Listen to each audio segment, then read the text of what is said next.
নমস্কার, তোমাদের সবাইকে সানা স্মাইল এডুকেশন সেন্টারে স্বাগত জানিয়ে আজকের ক্লাসটি শুরু করছি।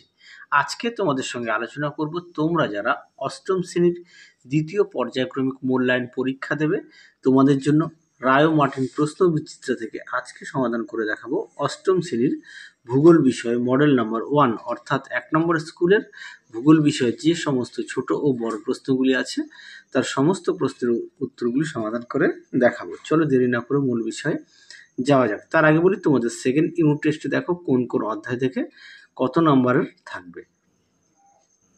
দেখে নাও, চাপ বলয় ও বায়ুপ্রবাহ থেকে থাকবে মোট 12 নম্বর, মেঘ বৃষ্টি থেকে থাকবে 12 নম্বর, উত্তর আমেরিকা থাকবে 14 নম্বর আর দক্ষিণ আমেরিকা থেকে থাকবে 12 নম্বর। মোট তোমাদের সেকেন্ড ইউনিট টেস্ট অর্থাৎ দ্বিতীয় পর্যায়ক্রমিক মূল্যায়ন পরীক্ষা 50 নম্বরের হবে।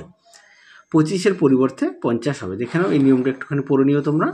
যদিও আগের ভিডিওতে দেখিয়েছি ফার্স্ট ইউনিট টেস্টে, তাও সেকেন্ড ইউনিট টেস্টও দেখিয়ে দিলাম তোমাদের সুবিধার্থে।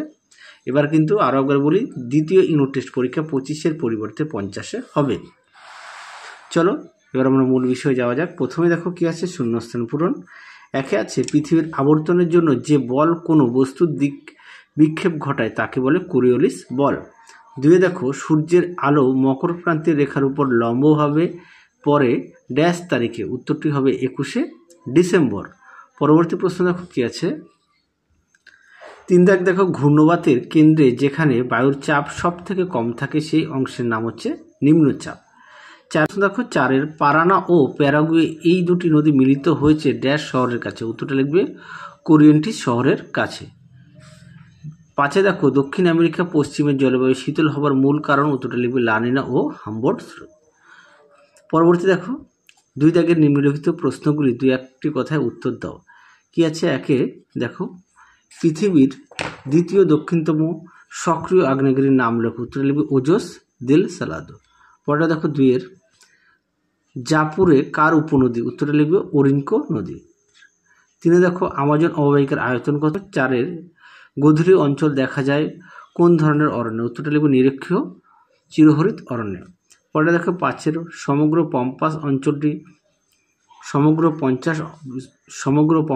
অঞ্চলটি কোন দিকে ঢালু, উত্তরটা লিখবে পশ্চিমের আন্দিজ পর্বতের পাদদেশে থেকে পূর্বে আটলান্টিক মহাসাগরে। পরবর্তী দেখো 6 দাগের, পৃথিবীর শ্রেষ্ঠ গম রপ্তানিকারক দেশ কোনটি, উত্তরটা লিখবে রাশিয়া। 7-এ দেখো, সবচেয়ে বেশি উঁচু আকাশের মেঘের গড় নিম্নতম উচ্চতা কত, উত্তরটা লিখবে 20,000 ফুট। 8-এ দেখো, মেঘের জলকণার ব্যাস কত, উত্তরটা লিখবে 0.02 সেন্টিমিটার। 9-এ দেখো, শীতল পার্বত্য বায়ুর অন্য নাম কি, উত্তরটা লিখবে ক্যাটাবেটিক বায়ু। 10-এ দেখো, পারানা প্যারাগুয়ে নদীর অববাহিকায় অবস্থিত সমভূমিটির নাম কি, উত্তরটা লিখবে আর্জেন্টিনা। পরবর্তী প্রশ্ন দেখো কি আছে, এবার আমরা দেখাবো 3 দাগের নিম্নলিখিত প্রশ্নগুলির সংক্ষিপ্ত উত্তর দাও। একে আছে বৃষ্টির ছায়া অঞ্চল কি, দেখো উত্তর। আচ্ছা, 3 দাগের প্রশ্নের উত্তর মান হচ্ছে 2 নম্বর করে। দেখে নাও, বৃষ্টির ছায়া অঞ্চল, তোমরা উত্তরটি এখান থেকে এই পর্যন্ত লিখবে, তোমাদের পাঠ্য বইতে পেজ নাম্বার হচ্ছে 47। পরবর্তী প্রশ্ন দেখো, মেরুবায়ু শীতল কেন, দেখো প্রশ্নের উত্তর। দেখে নাও, প্রশ্নের উত্তরটি তোমরা এখান থেকে এই পর্যন্ত উত্তরটা লিখবে। পরবর্তী প্রশ্ন দেখো, দেখে নাও 3 দাগের, দক্ষিণ আমেরিকার বেশিরভাগ জায়গা উষ্ণমণ্ডলের অন্তর্গত কেন, দেখো প্রশ্ন উত্তর। দেখে নাও, প্রশ্নের উত্তরটি তোমরা এখান থেকে লিখবে, এই পর্যন্ত লিখবে। পরবর্তী প্রশ্ন দেখো 4, এস্টেনশিয়া কি, উত্তরটা লিখবে দক্ষিণ আমেরিকার পশুচারণ ভূমিকে এস্টেনশিয়া বলে। আরও একবার বলি, দক্ষিণ আমেরিকার পশুচারণ ভূমিকে এস্টেনশিয়া বলে। পরবর্তী দেখো, প্রশ্ন হচ্ছে 4 দাগের, নিম্নলিখিত প্রশ্নগুলির সংক্ষিপ্ত ব্যাখ্যামূলক উত্তর দেওয়া আছে। বায়ুচাপ বলয়ের স্থান পরিবর্তন হয় কেন, দেখো উত্তর পাঠ্য বই থেকে দেখাই। দেখে নাও, প্রশ্নের উত্তরটি তোমাদের পাঠ্য বইতে পেয়ে যাবে 38 পেজে। পাঠ্য বইতে পেজ নাম্বার হচ্ছে 38 পেজ। হ্যাঁ, দেখে নিও, যেহেতু প্রত্যেকের পাঠ্য বই আছে সেই কারণে ভালো করে দেখালাম না। 2-এ দেখো, নাতিশীতোষ্ণ ঘূর্ণবাত সৃষ্টির কারণ কি, দেখো উত্তর। দেখে নাও, প্রশ্নের উত্তরটি সুন্দর করে লিখবে, পয়েন্ট দেওয়া আছে, তোমরা অবশ্যই পয়েন্ট দিয়ে লিখবে। চিত্রটাও দেখে নাও, পয়েন্ট দেওয়া আছে, বিস্তার, গতিবেগ, স্থান, সময়কাল, প্রভাব, ফলাফল। পরবর্তী প্রশ্ন দেখো, কিউমুলোনিম্বাস মেঘের বৈশিষ্ট্য লেখো। দেখো উত্তর। দেখে নাও, কিউমুলোনিম্বাস মেঘের বৈশিষ্ট্য সুন্দর করে দেওয়া আছে, মোট 6টি পয়েন্ট দেওয়া আছে, দেখে নাও। পরবর্তী প্রশ্ন দেখো, 5 নিম্নলিখিত প্রশ্নগুলি সংক্ষিপ্ত ব্যাখ্যামূলক উত্তর দাও। কি আছে? 1 সিলভা অরণ্যের বৈশিষ্ট্য লেখো। দেখো উত্তর। দেখে নাও, সিলভা অরণ্যের বৈশিষ্ট্য সুন্দর করে দেওয়া আছে, 8টি পয়েন্ট দেওয়া আছে, তোমরা পড়ে ভালো করে লিখবে। এছাড়াও তোমরা তোমাদের পাঠ্য বই থেকে পড়ে নিতে পারো। পরবর্তী প্রশ্ন দেখো, কি আছে? দক্ষিণ আমেরিকার জলবায়ুতে অক্ষাংশগত প্রভাব কতখানি? দেখো উত্তর। দেখে নাও, অক্ষাংশগত অবস্থান তোমাদের পাঠ্য বইতে পেজ নম্বর হচ্ছে 101। হ্যাঁ, পেজ নম্বর হচ্ছে 101, পাঠ্য বই থেকে দেখে নিও। পরবর্তী প্রশ্ন দেখো, পম্পাসের কৃষিকাজ সম্পর্কে কি জানো? দেখো উত্তর। দেখে নাও, পম্পাসের কৃষিকাজ তোমাদের পাঠ্য বইতে পেজ নম্বর হচ্ছে 106, পাঠ্য বইতে পেজ নম্বর 106। পরবর্তী প্রশ্ন দেখো, 6 দাগের নিচের প্রশ্নগুলি উত্তর দাও, যে কোনো একটি প্রশ্ন মান হচ্ছে 5। 1 আছে পৃথিবীর যে কোনো 3টি সাময়িক বায়ু সম্পর্কে আলোচনা করো। দেখো উত্তর।